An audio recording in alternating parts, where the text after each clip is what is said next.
Good day, everybody. Thank y'all for joining us again for one more podcast of Don't Tell Me You Can't Do It. I thank y'all for joining us today. I got a special guest. It's very personal to me, my guest today, and the reason why she is so special to me is because she let me put my story on paper. And when I met her so many years ago when I did my book, I mean, she encouraged me so much. She's a ghostwriter, publisher. I mean, this girl, I mean, she a coach. I mean, after you get through talking to her, you so encouraged to, you ain't even gonna have time to talk about nothing else. Cause she, if you think in this way, she gonna talk to you enough to change your thinking. And when I met her, I did my first book, something that I didn't even think I could do. So after this podcast, y'all gonna see that everybody has a story and you can put your story on paper. But one thing you gotta do, don't tell yourself you can't do it and don't be scared. But not only that I published my first book through her, Faith Through It All, but I published my second book, Money Is Not Made for the Grave. And basically, I was so comfortable the first time, she made me feel so comfortable because the question that most of us have when we want to write, how do we get started? How do we do this? How can I put my story? Is somebody really gonna read my book? We got all the questions, and basically all of us has a story because your life is a story. And when I met her, she just changed my whole life in writing. She basically kind of gave me what it took, and she's the type of writer that she go from beginning to end. But I ain't gonna tell y'all all about it because I could brag on her all day long. And by the way, my first book made bestseller in 1 month. So y'all can say I'm bragging, but I ain't bragging. I'm just confident. I keep telling y'all because I just have the best on my podcast. Don't tell me you can't do it. So I'm going to introduce her. Her name is Benecia Ponder. She's not a resident in Miami. She's all the way from Atlanta. So I'm so happy because when she graced Florida grounds, she joined me today, and I was like, kudos. So I was like on a little high, excited, because I always kind of went to her, and she always kind of interviewed me and took care of me, but now I'm able to turn that interview around. So welcome, and you're looking so beautiful and all that. I mean, what you tell us a little bit about yourself? You know, I already know, but I know my audience want to hear about her. No, I'm excited. This is like to see you doing this is why I started helping people to share their stories and tell them, taking your message from your book now to a platform where you're speaking and teaching and encouraging. I mean, this is literally why I started. Because people need it. People need to know that their voice matters. They need to know that the stories they have to share, other people need. So now you are doing that, and you're my poster client. Like, like look at what Laura is doing. Oh my God! Oh y'all, you don't stop at the book. The book is just the beginning, and then you start globalizing it. After you put it in the book, and you share it and you teach it, you keep teaching it and you keep teaching it. And yeah, so I'm like, this is an honor for me. This is okay, like, so I want her to tell you what she, because basically, like I said, we got sisterhood. I could talk all day, but I want you to tell my audience, what do you do as far as being a ghostwriter and everything? Tell people what you do.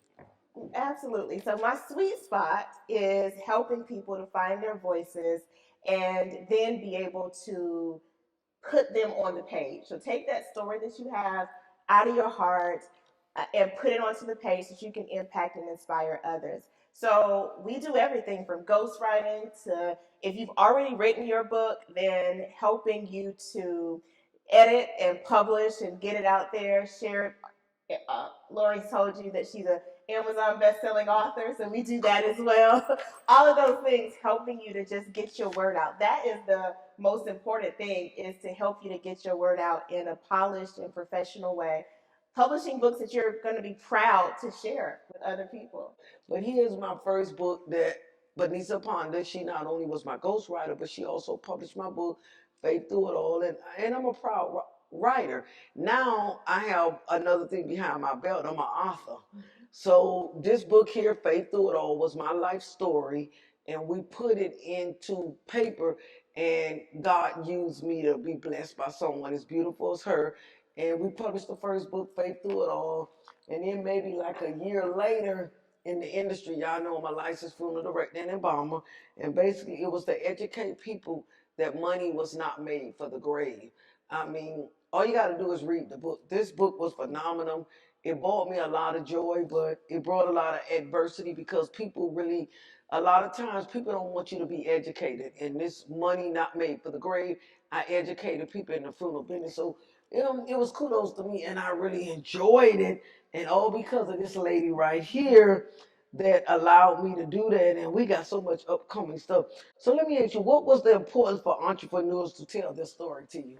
So what you just did, you have two books, right? One tells your personal story, the other teaches lessons from your professional experience. So entrepreneurs have more than one book inside of them, first of all. But you can talk about your personal journey in Faith Through It All. You talked about your journey from start to where you are now, or where you were a couple of years ago, because you exceeded that. That's how we're people now, right? Yep. But Yes.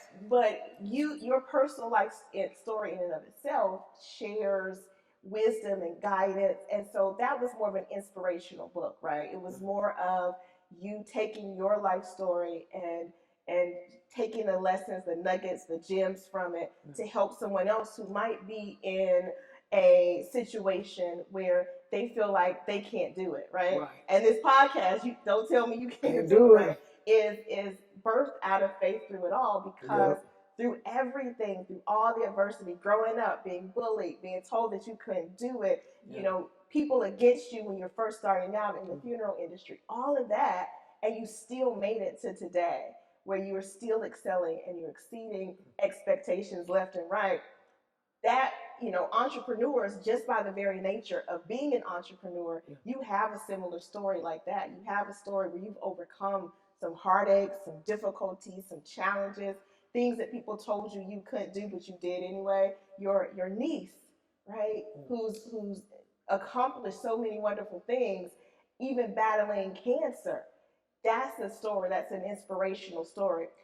Entrepreneurs also have expertise. So your second book demonstrates the expertise, where you're coming from a place of you knowing your industry better than anybody else, right? And you have a particular way of doing things. You have a unique transformation process for people who are grieving. And so you're sharing that.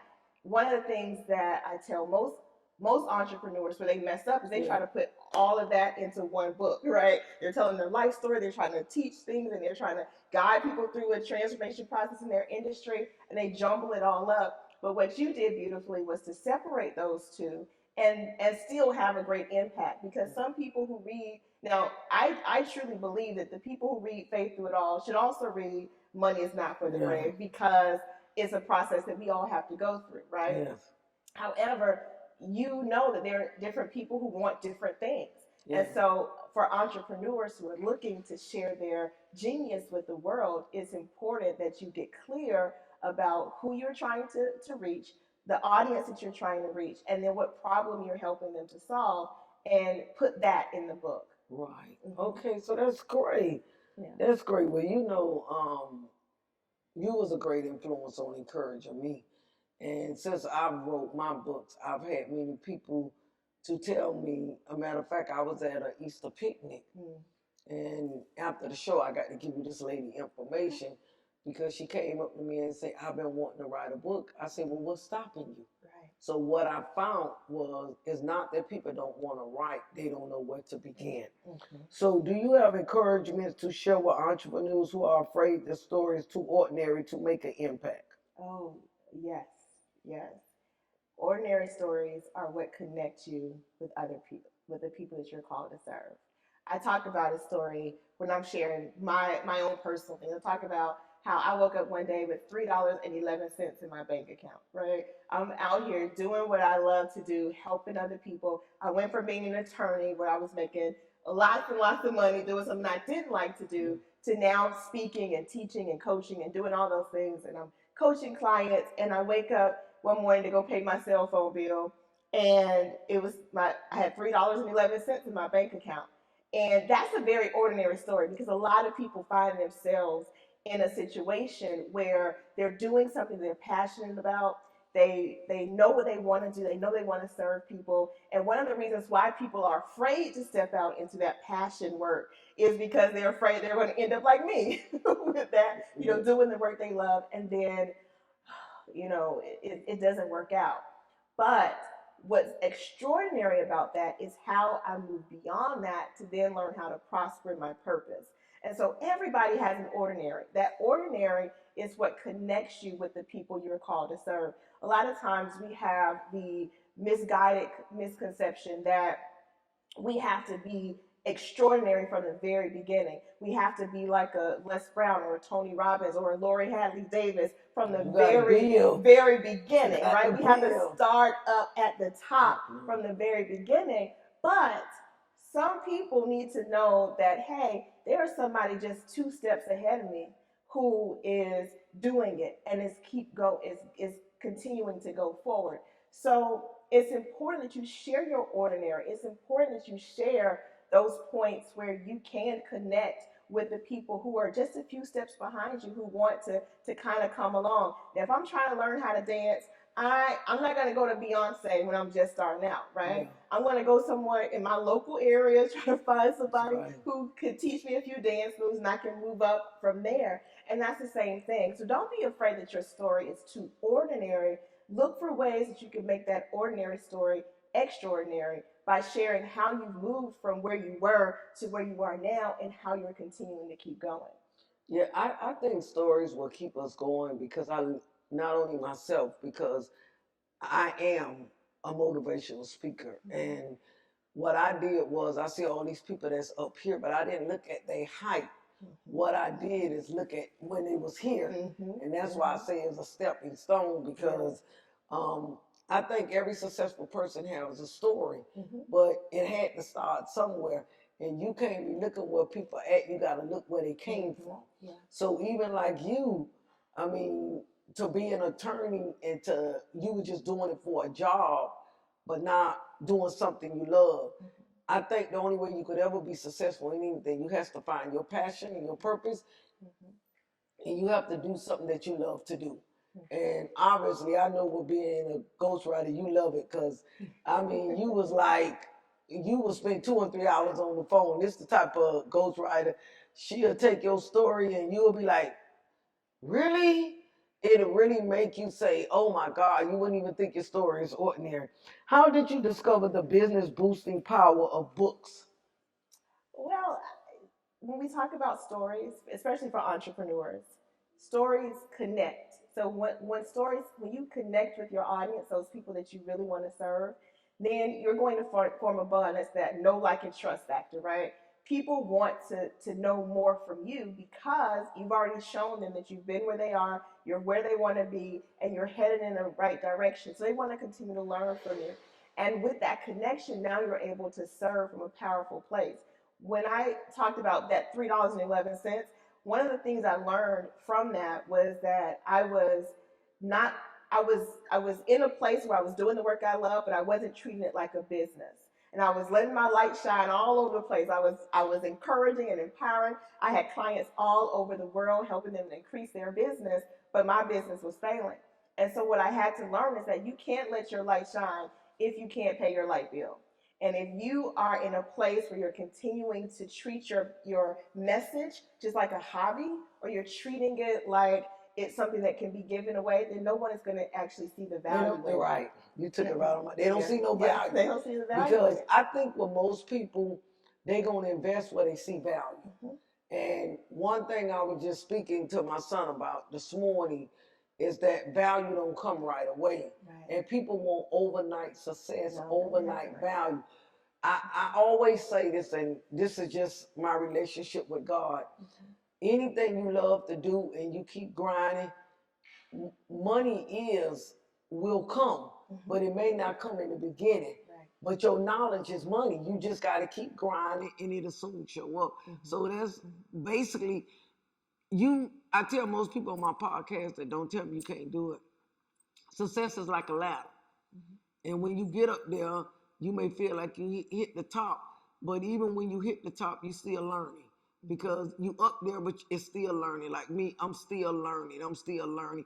What I did is shift from being a licensed funeral director, which I still practice, but I also do something I really, really love, trying to motivate people, tell people, and basically I'm using my life story to tell people that because people don't want to hear about it. They want to see that you did it. Like they could read it in a book all day long, but they want to see it. So when I step out with my books, I had a lady come in and say, I want you to come to career day, but I want you to talk about my books because at one time you didn't hear most black people, I'll say middle class, writing a book. It was basically African American people that was wealthy and rich, and they wrote their books, and you go on Barnes and Nobles, but we ordinary people, and we writing our story.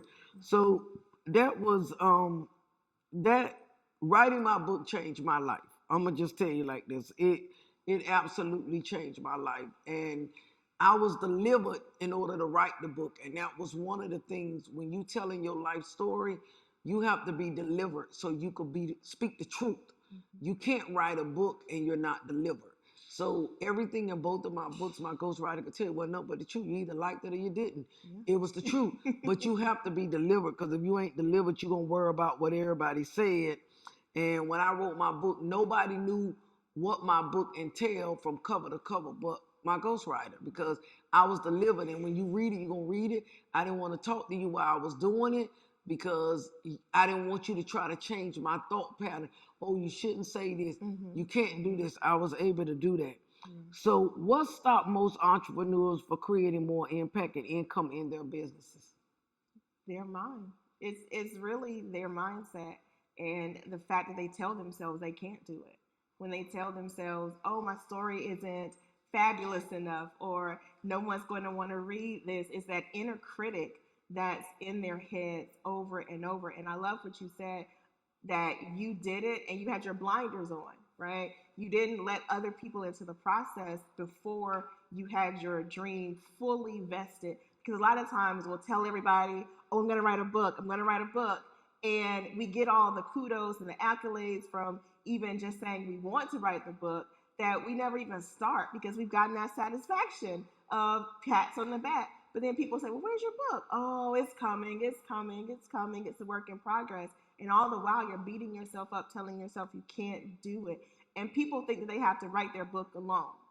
And that's just not the case. You don't have to be an excellent writer. You don't have to be just do it all the time. You can get help along the way. And a lot of times people think that getting help is cheating some kind of way, but it's not. It's absolutely not. There are so many people out there who can help you to get your message out in a clear and concise way. You just have to be willing to have the courage to step up and share your dreams and really be committed to helping other people with your message.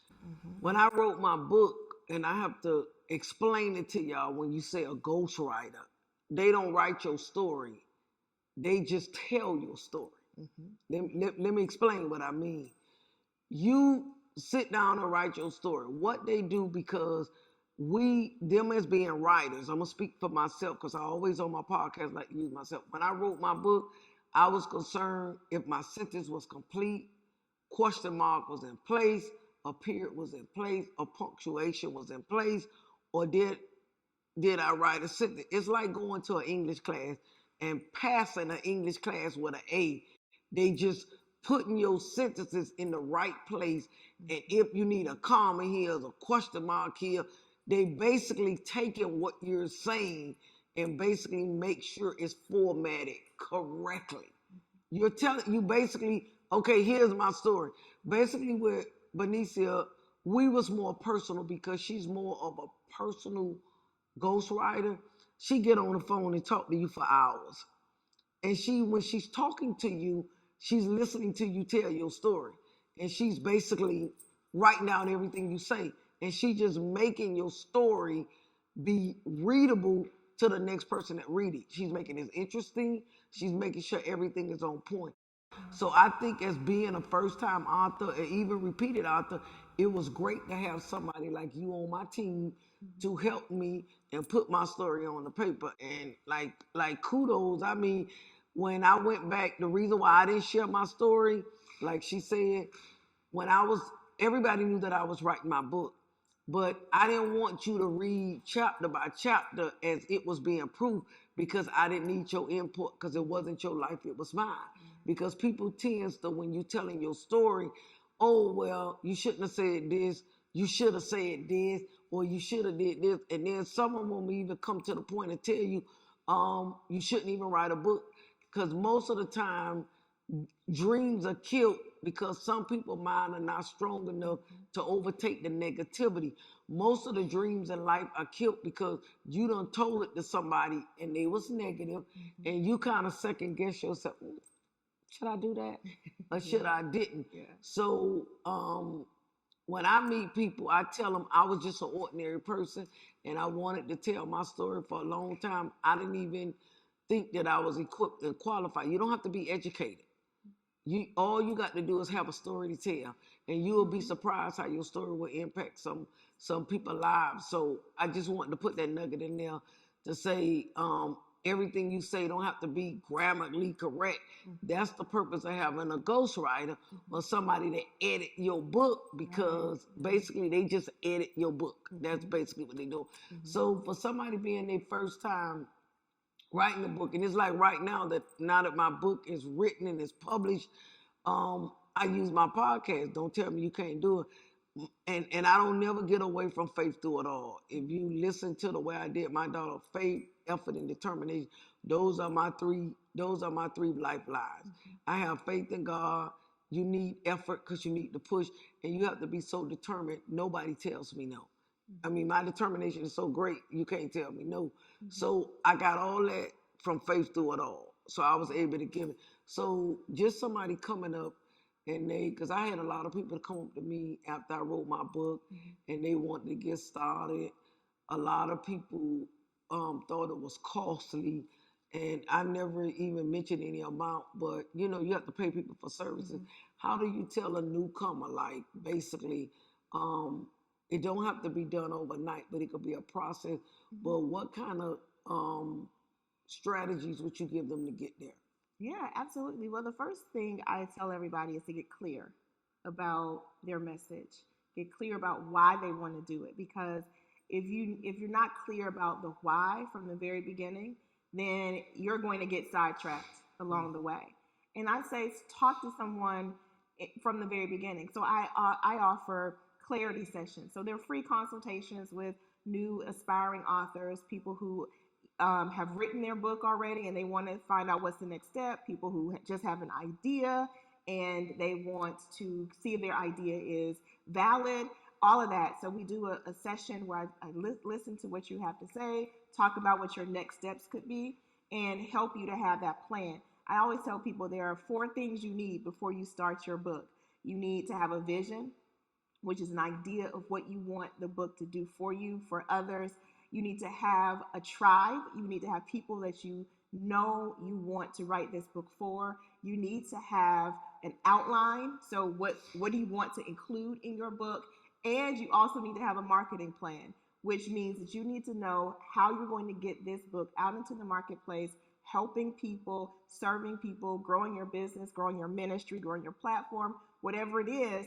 You don't want to write a book and then nobody wants it. So all of those things are things that you need before you write your book. And if you've already started to write your book, then you need to go back to those things to make sure you have those in place before you move forward. So basically, just check off those 4 things to make sure. So you think for most people, most people want to write a book, and a lot of people use finances as one of them. Do you think it's a costly thing for somebody that's being a first-time author want to write their book and tell their story? I think, yeah, there's a cost. Yeah. Definitely. There's a cost to everything, right? There is a cost to writing your book.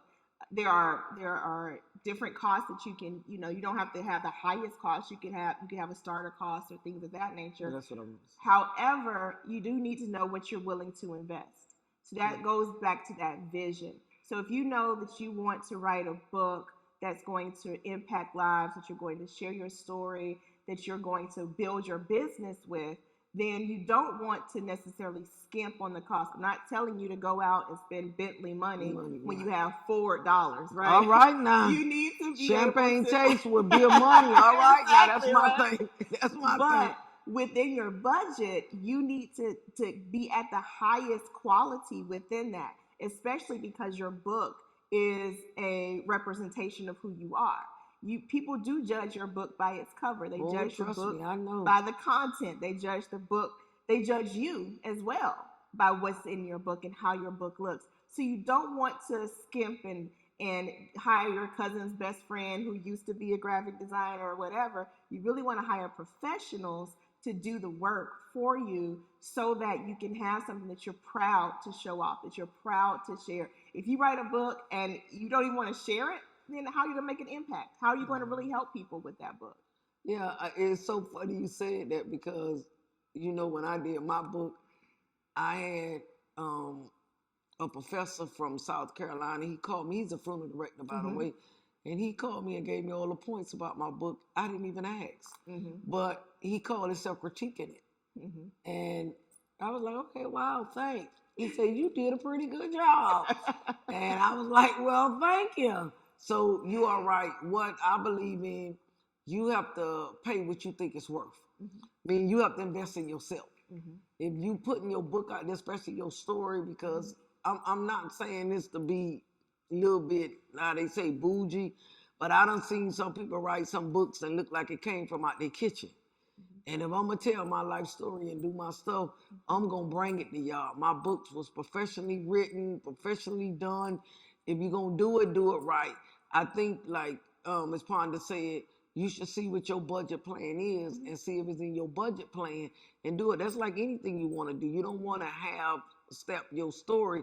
You want to give it to people. When you want to bring it, you want to bring it. Like me, it was two things that was important to me. I wanted to be delivered from what I needed to talk about. And if you came to me about my story, I wanted it to be true, because I also told you when I was writing, none of my books and anything that I wrote was fiction. Everything was true. You either like it or you don't, but it was the truth. And that was important to me. A lot of people put in books, fictitious stuff, which you got nonfiction books and you got fiction books, whatever suits yourself. But I wanted my books to be totally true. So that impacted my life because I was able to feel good. And I don't know about most people, but after I wrote my book, I could really say I felt good about myself. I was able, and you know what made me feel even special when I had my book signing? Yes. Benecia came all the way from Atlanta. She was at my book signing. And you know what? It wasn't even about people purchasing my books. I was just so happy that somebody was read my story. And you know what? Everybody that read my book gave me kudos. Like, oh my God, I didn't know you was dealing with that. Like you say, your book should be able to inspire somebody else and be able to tell somebody else the story.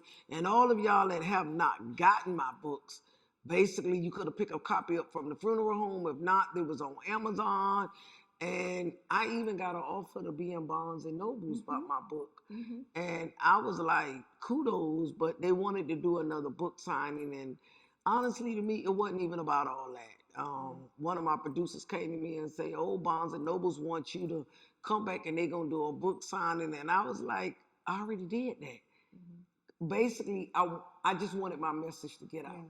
It really, I didn't care about all, people care about a book signing and people signing. Stop by the funeral, my signing book. Well, I seen one in the mail sign. I didn't really care about that. I want you to get the message in the book and let you see my struggles were. And if I can do it, you can do it. Like she said, a step above. I saw Les Brown writing books. I saw this person writing books. And all I could do is say, if they did it, I can do it.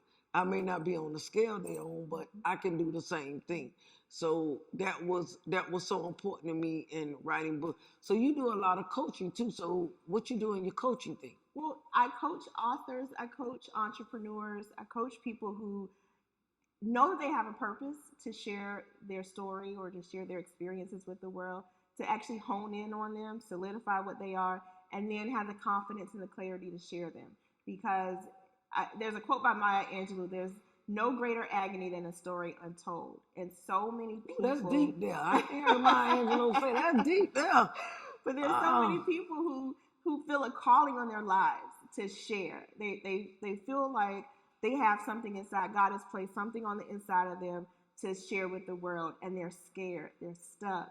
They don't know how they're going to reach those people. They don't know what to say, how to say it. They're like Moses, right? God gave Moses this charge to go and free the people, but he's like, I don't know what to say. I don't know how to say it. And there's so many people who have great calling on their lives, and they're just stuck in that place. So I want to be like their Aaron. I want to be the one who can take that message that's inside of them and help them to set people free, to help people to have hope, to have healing, to have breakthrough and transformation, so that we can really shine our lights in this world, because it's really dark out there nowadays. Oh, yeah. And we need a lot of light in this world. So well, I'm so amazed with that, because here it is. I thought she just was a ghostwriter. I ain't know she did all that coaching stuff. I mean, I ain't even know none of that, because basically coaching to me is motivating someone to get where they need to go. Basically, most people, even like myself, as y'all see me and think I'm all that, I'm still being coached, because I think you never is to the point that you can't be coached, because the more you coach, the more you know, and the more you go, and the more you grow. So I'm always wanting to be coached. I'm always wanting somebody to talk to me, because I'm trying to encourage somebody, but sometimes I need people to encourage me, and it's a daily struggle for that. So that's good that you coach me. But the thing that I find out about you, you just love it so much. Like, you just into this. Like, you, and my thing always say, I see why it glows on you, because you, to me, I tell anybody, you go to a job, work 9 to 5, you can do whatever you want to do, but you got to love what you do. You're not going to be successful in nothing you do if you don't love it. You have to love what you do. And I see you just, and you left being an attorney to go be a ghostwriter in the car. I mean, you left a figure job, like, oh, mercy Jesus. So we already know that was just a calling on your life. How was that for you to leave being a lawyer to go coach and all that? And that's the thing. I never wanted to be, I tell people all the time, I didn't know what I wanted to do after I graduated from college.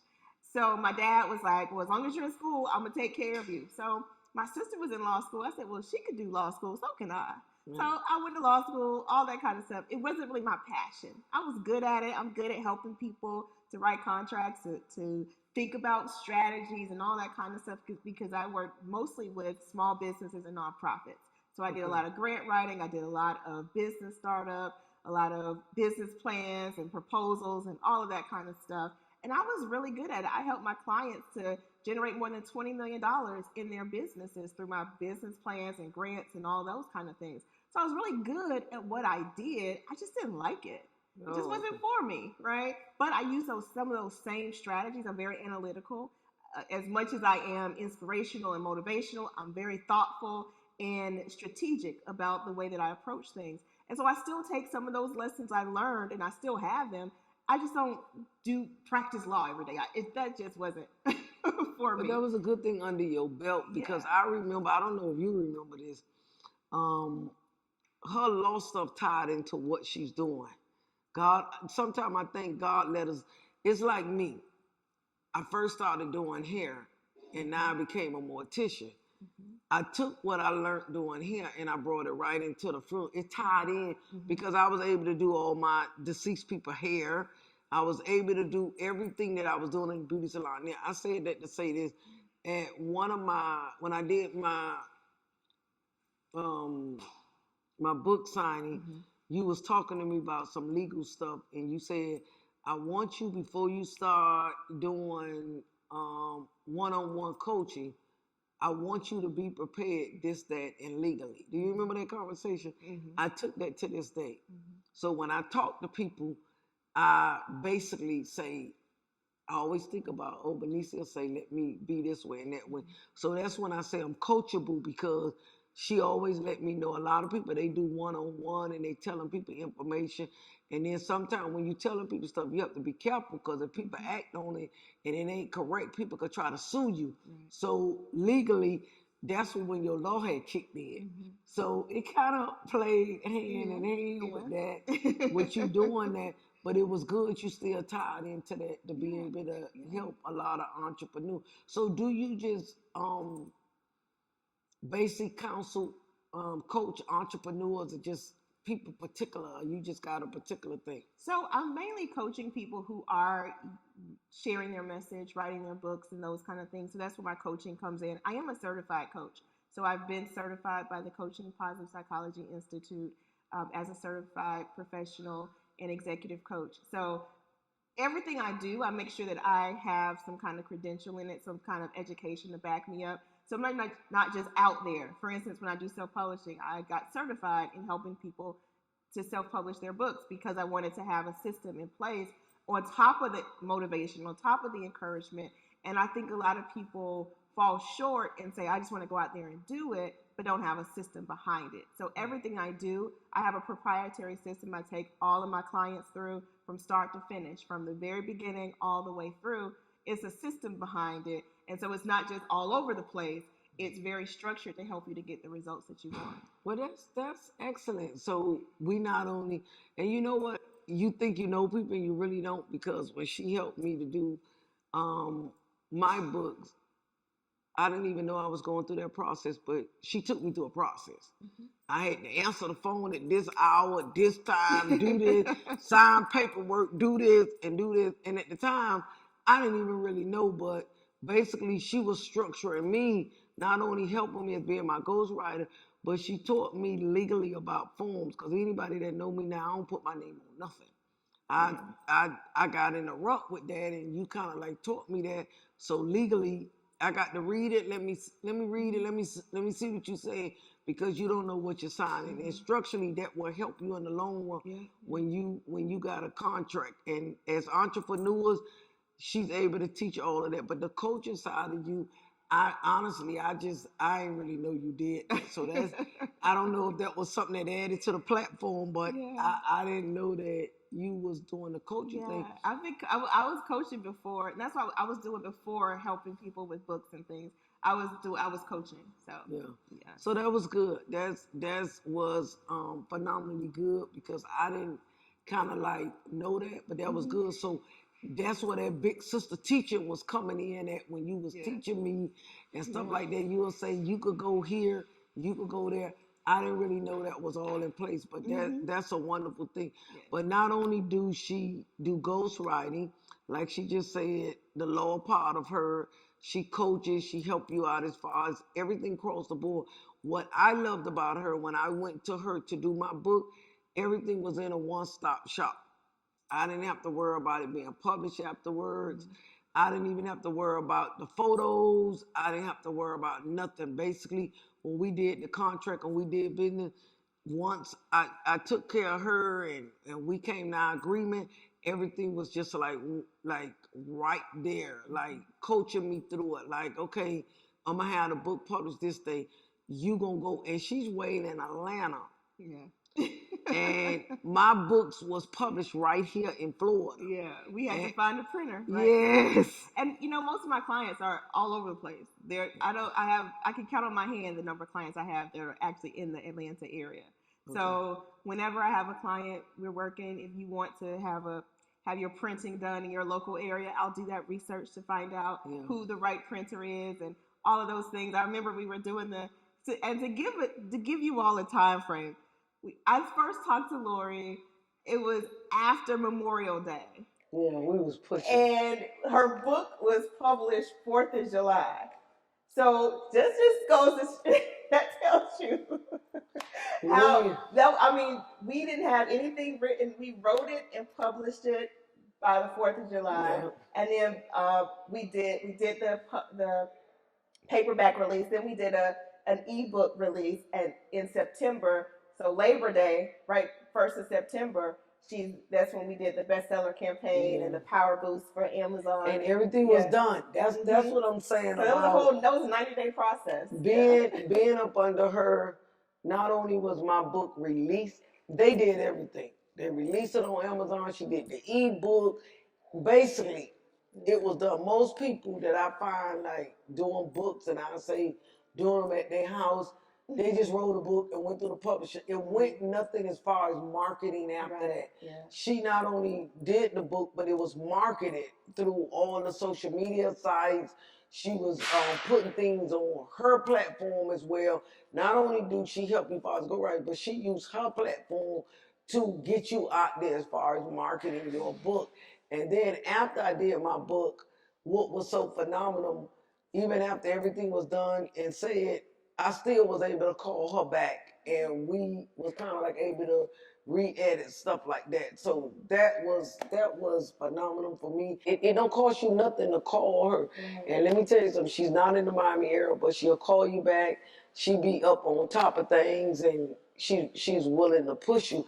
So with some words to the wise, you heard what she say.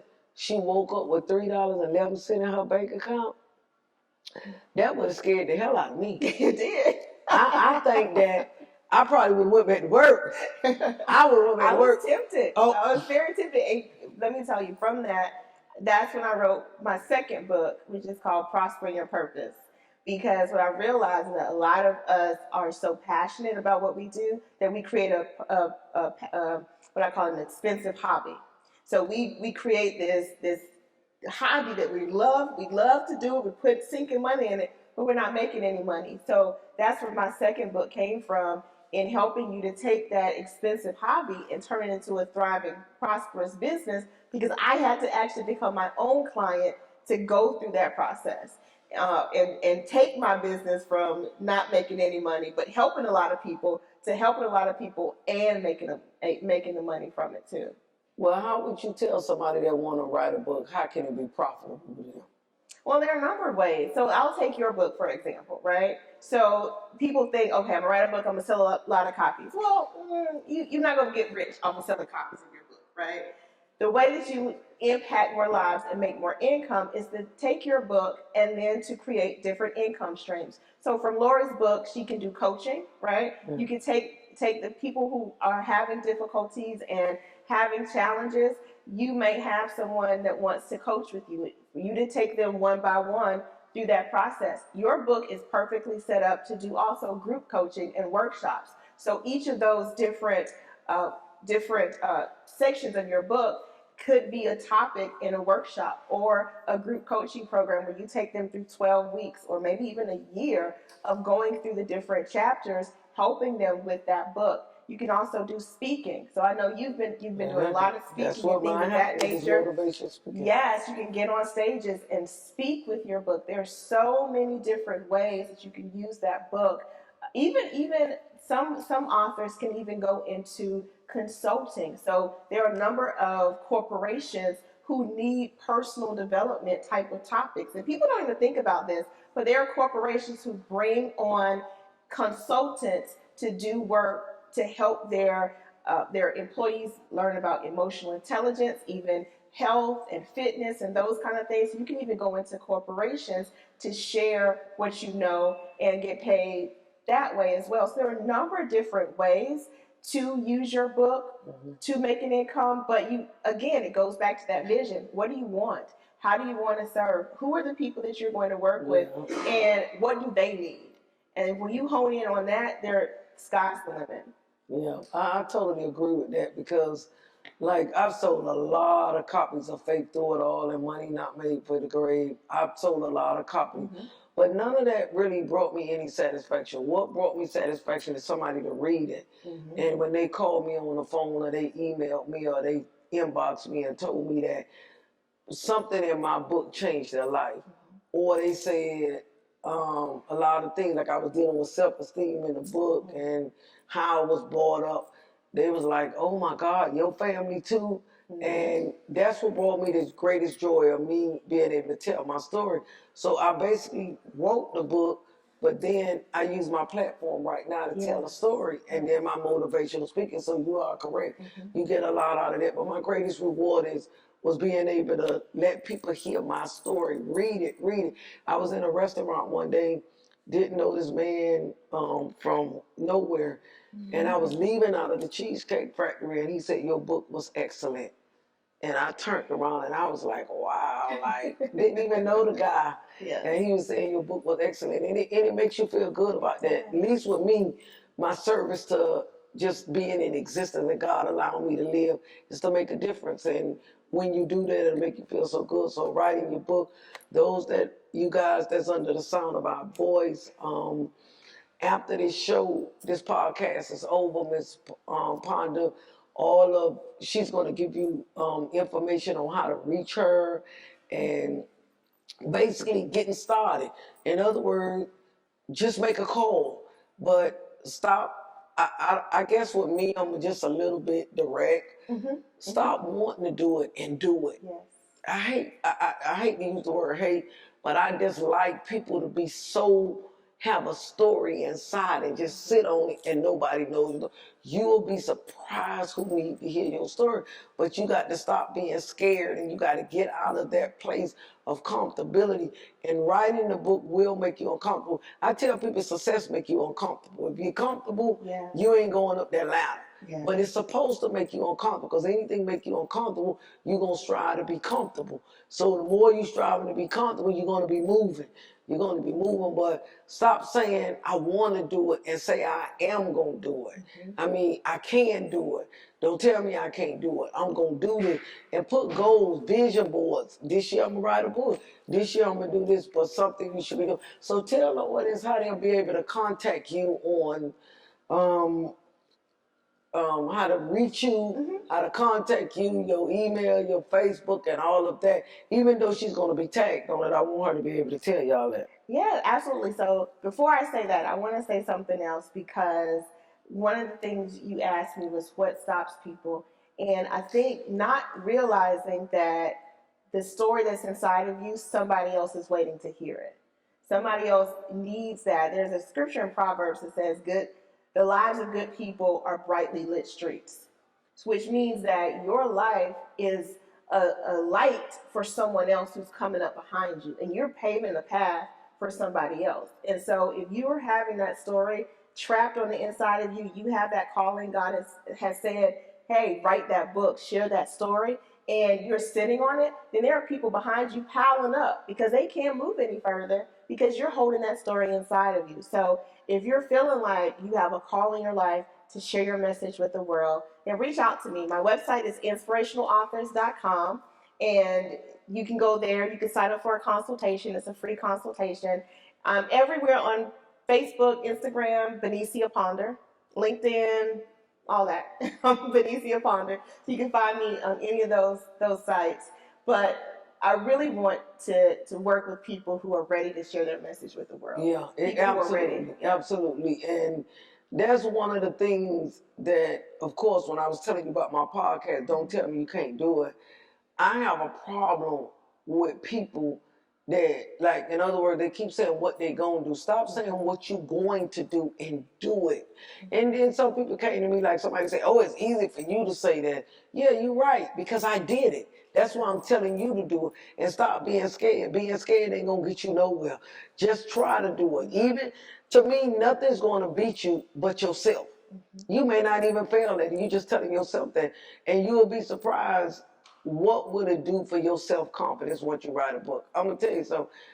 To me, I'm all that in the bag of chips. Y'all may not think so, but when I wrote my book, I felt good. I felt like somebody needed to hear my story, and whether you know it or not, somebody always need to hear your story. You could talk all day long. You could do this and that or whatever. You'll be surprised that people that's struggling with some of the things that you got inside of you. And if you just tell people or tell your story, you ain't got to be all up in their face, but just telling your story could help somebody. What you think most of the knowledge is in a book? The knowledge is in a book. And guess what? Somebody wrote it. Yeah. Somebody told it. Believe me, if I can do it, you can do it. It's really life changing. It's rewarding. It's great. I mean, it can make a difference in your life. Somebody needs to hear your story. So thank you so much for joining me today. She was here in Miami this weekend, and when she told me she was coming, I say, please come drop in and let me connect with you. And I thank you for accepting my invite and coming in, and I appreciate you. So again, it's Benecia Ponder. She's a ghostwriter, publisher, editor. I mean, she got all type of gifts, counselor. She got a whole bag of stuff that you could basically kind of like group and get from her. Thank you for joining us again, and I appreciate y'all sorting out to be robbery every Sunday to come in at 5 o'clock and hear a word from the girl, Lori Hatley Davis. Don't tell me you can't do it. Y'all know how I roll. I don't want to hear you tell me you can't do it. Don't come in my box. Don't tell me nothing like that, because there's nothing we can't do. Read your Bible. It'll tell you the same thing that I said. And remember, I appreciate you, and don't tell me you can't do it.